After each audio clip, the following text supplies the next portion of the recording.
Welcome to the Inc. Productivity Tip of the Day.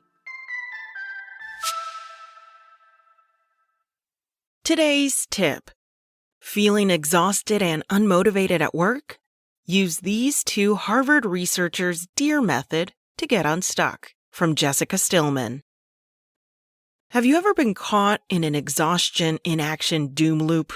You feel unmotivated and stuck, and you know you need to take some action to change your situation. But you're so exhausted you can't think straight or muster the energy to actually do anything. If this frustrating catch-22 sounds familiar, know you're not alone.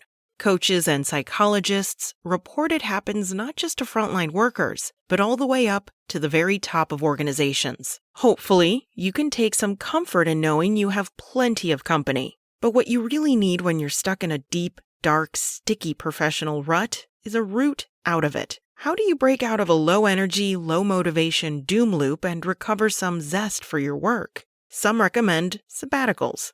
They're probably more doable than you imagine. Others stress self-care. But if you're looking for a comprehensive, research-backed approach to getting your work mojo back, then I point you to a recent HBR IdeaCast episode featuring Harvard Business School researcher Robin Abrahams and HBS professor Boris Groysberg. Together, the pair have developed a 4-step protocol for individuals to deal with lack of engagement and motivation at work, and they gave it the catchy name, the DEAR method. You can catch out the entire half-hour episode for all the details, but to get you started, here are the basic steps they recommend.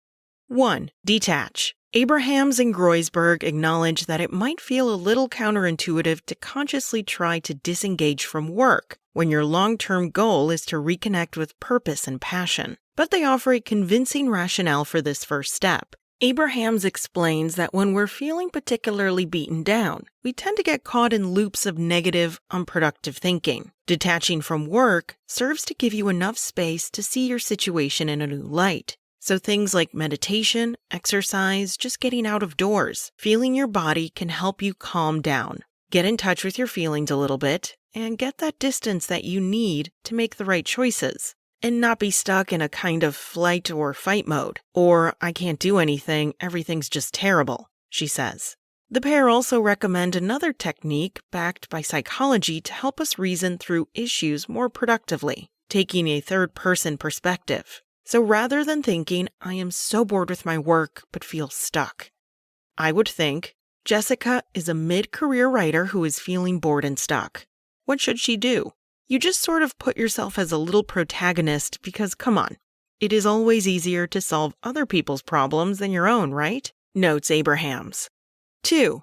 Empathy. A towering stack of studies shows that showing yourself self-compassion is a better way to solve tough problems than beating yourself up for having them. Abrahams and Groysberg agree about the value of having more empathy for your own struggles. But they also recommend consciously trying to be more empathetic with those around you. One thing that is very characteristic of people who are disengaged or burnt out is that they tend to act like automatons and treat other people in a dehumanizing manner as well.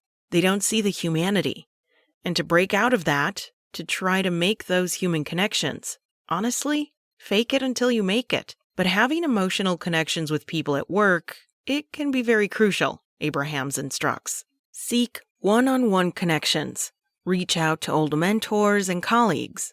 Ask people around the office how they're doing. Human connection will help you recharge. 3. Action.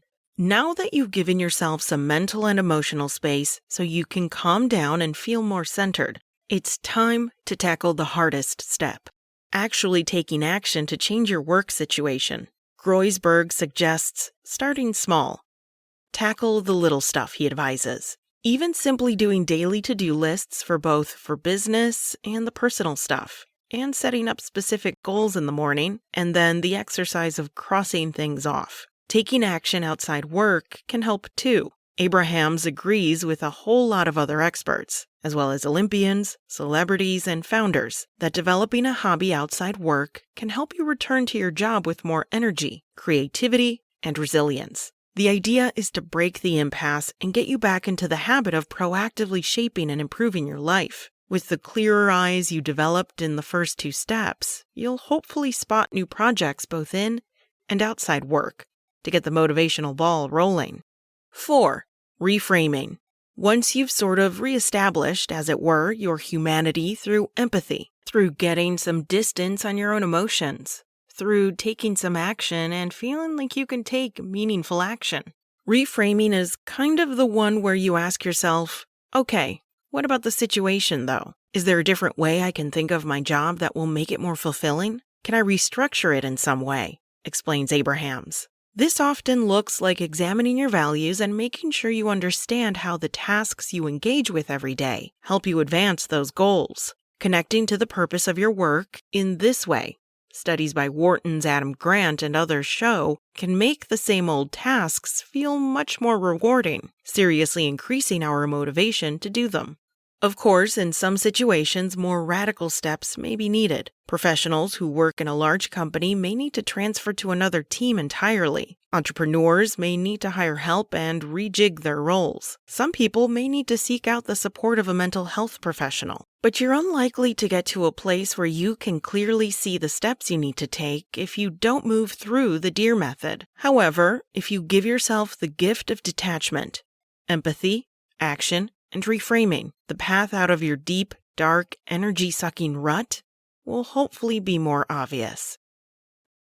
That's it from Inc. Check back tomorrow morning for another tip from Inc.